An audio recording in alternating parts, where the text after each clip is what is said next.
আপনি কি নতুন পাসপোর্ট করতে যাচ্ছেন কিন্তু জানেন না কি কি কাগজপত্র লাগবে? চিন্তার কিছু নেই।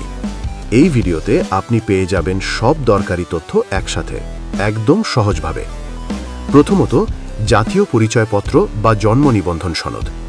যদি আপনার বয়স 18 বা তার বেশি হয় তাহলে লাগবে জাতীয় পরিচয়পত্র বা এনআইডি। আর যদি 18 বছরের কম বয়স হয় তাহলে লাগবে জন্ম নিবন্ধন সনদ। দ্বিতীয়ত, নাগরিকত্ব বা চারিত্রিক সনদপত্র। এটি আপনার এলাকা অনুযায়ী ইউনিয়ন পরিষদ, পৌরসভা বা সিটি কর্পোরেশন থেকে সংগ্রহ করতে হবে। এটি আপনার ঠিকানা এবং পরিচয় যাচাইয়ের জন্য দরকার হয়। তৃতীয়ত, পিতামাতা বা অভিভাবকের এনআইডি। বিশেষ করে যারা অপ্রাপ্তবয়স্ক তাদের ক্ষেত্রে পিতামাতার এনআইডি জমা দিতে হতে পারে। চতুর্থত, শিক্ষাগত যোগ্যতার সনদ ঐচ্ছিক। এটি বাধ্যতামূলক না, তবে থাকলে সঙ্গে দিতে পারেন। বিশেষ করে যারা চাকরি বা বিদেশে পড়াশোনার জন্য আবেদন করছেন তাদের জন্য এটি সহায়ক। পঞ্চমত, ছবি ও স্বাক্ষর। সাদা ব্যাকগ্রাউন্ডে 3 কপি পাসপোর্ট সাইজ ছবি লাগবে। ডিজিটাল স্বাক্ষরও আপলোড করতে হবে।